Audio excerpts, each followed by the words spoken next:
La place des femmes dans les professions juridiques évolue, mais des défis persistent. On en parle tout de suite avec mon invité, Clémence Amara Bettati, avocate et présidente de l'association Femmes et Droits. Clémence, bonjour. Bonjour, merci de me recevoir. Alors, on va parler de votre association Femmes et Droits. Pouvez-vous revenir sur l'origine de cette association et quel est son objectif? Alors, l'association, elle a été créée en 2008 avec pour objectif de lutter simplement contre les discriminations qui étaient faites aux avocates dans le cadre de leur exercice professionnel, mais aussi avec cette volonté de promouvoir justement la place des femmes au sein des institutions.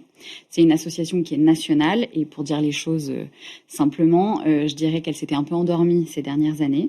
Et donc aujourd'hui, il y a vraiment cette volonté de lui redonner un nouveau souffle avec un certain nombre de consoeurs et je me réjouis de constater que vous avez des membres de différentes générations avec des typologies et des domaines d'activité très variés.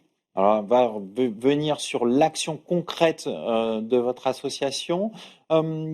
Concrètement, qu'est-ce que vous allez faire pour promouvoir la place des avocates dans la profession et aussi plus largement dans les professions du droit? Alors, l'association, elle a fait déjà un certain nombre de choses par le passé. Pour vous donner des exemples peut-être concrets et rapidement, au sein du Conseil national des barreaux, par exemple, il n'y avait pas de commission égalité. Cette commission, elle a été créée avec l'association Femmes et Droits et aussi la FNUJA.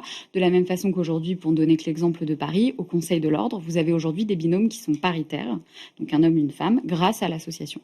Donc nous, on veut vraiment continuer évidemment ce qui a été déjà fait et par ailleurs vraiment essayer de, par des formations, par un certain nombre d'ateliers, par des rencontres aussi, peut-être plus informelles, créer voilà, un réseau de femmes avec un esprit vraiment de sororité pour développer son domaine d'activité et puis se soutenir, défendre aussi les consoeurs évidemment. Donc voilà, beaucoup de projets à venir.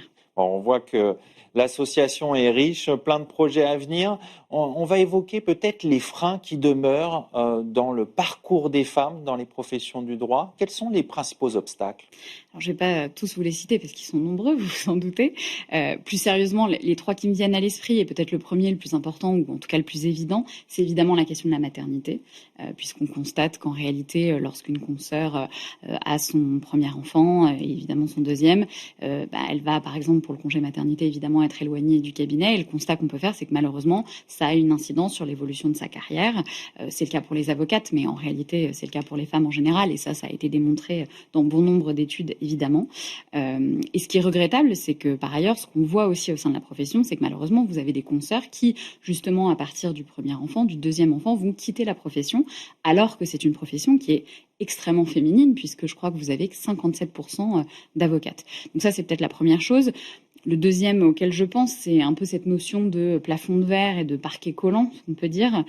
C'est-à-dire qu'une femme ne va pas avoir la même évolution de carrière qu'un homme. Et aujourd'hui, vous constatez factuellement que dans les cabinets, les associés sont majoritairement des hommes, de la même façon qu'au poste de direction, vous avez majoritairement des hommes. Et enfin, peut-être un peu cette idée de stéréotypes qui sont des vieux clichés qui en réalité déjà sont évidemment faux et n'ont pas beaucoup de sens, mais qui voudraient dire que une femme, par exemple, serait peut-être plus pertinente dans certains domaines d'activité, donc plutôt le droit de la famille, alors que des hommes, ce serait le droit des affaires. Elle serait moins en capacité de gérer des dossiers compliqués ou des clients difficiles. Donc il faut combattre encore ces clichés. Évidemment, évidemment, c'est certain, c'est très important et c'est vraiment ce qu'on va essayer de faire. Il y a beaucoup de choses qui ont été faites et globalement, c'est quand même une profession qui est féminine. Il y a eu des évolutions, les choses se passent, on le voit, mais il reste encore, à mon sens, beaucoup de travail. Donc lever ces obstacles, mais comment faire réellement pour accompagner les jeunes avocates dans leur parcours professionnel? Je vous le disais, nous, vraiment, le fait qu'il y ait une entraide, donc créer un espace de sororité, peut-être les former aussi, tout simplement. Enfin, vraiment, je pense qu'il y a aussi cette question, à un moment donné, savoir aller demander une augmentation, savoir comment évoluer dans une structure et dans un cabinet international. Donc essayer de, voilà, d'avoir des conseils. C'est pour ça que je vous parle de ces formations, de ces commissions, des ateliers qu'on va mettre en place pour vraiment faire évoluer les choses et que chacune, à titre personnel et pour les autres, puisse encore une fois travailler en ce sens. Alors, au-delà de ces ateliers que vous souhaitez mettre en place, vous organisez ce soir un événement interprofessionnel avec d'autres réseaux féminins, notaires au féminin, femmes experts comptables. Pourquoi c'est important d'associer d'autres professions, d'autres réseaux féminins? Alors d'abord parce que je crois beaucoup à l'interprofessionnalité. Je trouve que c'est très intéressant. En réalité, que ce soit les notaires, les avocats ou les experts comptables, les constats sont les mêmes. C'est-à-dire qu'il y a les mêmes obstacles Les mêmes et problématiques. les mêmes problématiques. Souvent d'ailleurs des professions qui en réalité sont très féminines, puisque pour les notaires, je crois que c'est à peu près équivalent. On doit être autour de 57%. Donc on fait les mêmes constats, essayons de réfléchir ensemble à des actions communes. Cet événement, c'est vraiment voilà, le point de départ de notre partenariat. C'est un très bel événement, vous l'avez dit, qui aura lieu ce soir, donc sur le thème de l'indépendance économique des femmes, thème qui nous tient encore une fois à cœur, chez Arcurial, qui est donc une maison de vente avec un certain nombre de femmes, voilà, avec des parcours assez remarquables quand même, puisque vous aurez la présidente de Guerlain, une des directrices égalité de chez L'Oréal, vous aurez aussi une représentante de la Fondation des femmes qui travaille évidemment énormément sur ces sujets, mais aussi une philosophe et sociologue. Voilà, donc des parcours et des profils assez différents. Bon, aujourd'hui, compte tenu de l'évolution politique, elles ne sont plus ministres, mais par ailleurs, il se trouve que nous aurons Aurore Berger et Agnès Pannier-Runacher qui seront présentes. Donc voilà, un bel événement sur lequel on a beaucoup travaillé et qui, j'espère, nous permettra encore une fois de penser à des actions communes. Et encore une fois, ce n'est que le début, il y aura encore beaucoup de choses. Au-delà des actions communes, c'est quoi le message principal derrière tout ça?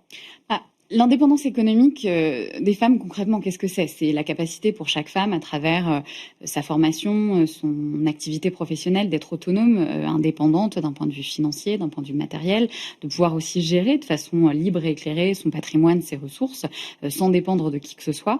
Or, aujourd'hui, le constat qu'on fait, que ce soit d'ailleurs pour les avocates, pour les notaires, pour les experts comptables ou pour nos clientes, puisque c'est ça qui est intéressant, c'est que malheureusement, les femmes ont peut-être un peu moins justement ce réflexe d'aller chercher les professionnels. Il y a une phrase, moi, que j'aimais bien de Sybille Lemaire, ancienne ministre, qui disait « Chaque femme devrait avoir dans son téléphone portable le numéro de son notaire, de son banquier et de son avocat. » Je pense qu'on pourrait rajouter de son expert comptable. Et je crois que c'est très juste, en fait. Il faut vraiment qu'on retienne le fait que les femmes doivent être accompagnées et s'entourer de professionnels. Alors, si on doit se projeter, comment vous voyez l'évolution de la femme avocate dans les 10 prochaines années? Écoutez, je pense que la nouvelle génération est peut-être, comment dirais-je, encore plus intransigeante avec la question de l'égalité. Je crois que c'est quelque chose de finalement beaucoup plus naturel, peut-être même d'évident pour eux. Donc je crois que l'évolution sera forcément positive et qu'on aura effectivement de plus en plus de femmes en réalité qui seront associées, qui seront à des postes de direction. On le voit dans les institutions, au sein de la profession, ça évolue dans le bon sens. Qu'est-ce qu'on pourrait faire pour que ça aille encore plus vite? Est-ce qu'il y a des bonnes pratiques qu'on peut essayer d'initier dès maintenant pour que ça prenne, parce qu'on en parle depuis longtemps de tout ça? Évidemment, c'est un sujet qui est récurrent. Je crois aussi qu'il ne faut pas rester seul. Moi, ce que j'entends beaucoup des jeunes consoeurs, c'est qu'elles se lancent effectivement dans leur activité professionnelle, que ce soit en cabinet de grande taille ou petite taille, et elles ne s'entourent pas forcément. Je ne sais pas si vous voyez ce que je veux dire. On est très concentré. C'est important d'être soutenu. Exactement. Je pense que c'est important d'être soutenu, de bénéficier de l'expérience des autres en réalité et de comprendre comment ça fonctionne, et puis de s'entraider. Voilà. La sororité, c'est un mot qui a un vrai sens. S'entraider, c'est aussi faire part de son expérience, d'expliquer, comme vous l'avez dit avec votre événement, d'avoir comme ça des personnes qui témoignent pour dire, voilà, moi j'y suis arrivé, vous pouvez le faire aussi. C'est exactement ça. Voilà les difficultés auxquelles j'ai été confrontée, voilà comment j'ai fonctionné. Et puis c'est aussi très concret et très pro-business, j'allais dire, c'est-à-dire s'envoyer des dossiers, essayer comme ça de fonctionner avec un réseau féminin qui pourrait permettre de faire avancer les choses. On va conclure là-dessus. Merci Clémence Amara Bettati. Je rappelle que vous êtes présidente de l'association Femmes et Droits. Merci à vous. Tout de suite, l'émission continue. On va parler éolienne et réglementation avec le contentieux de Bernag.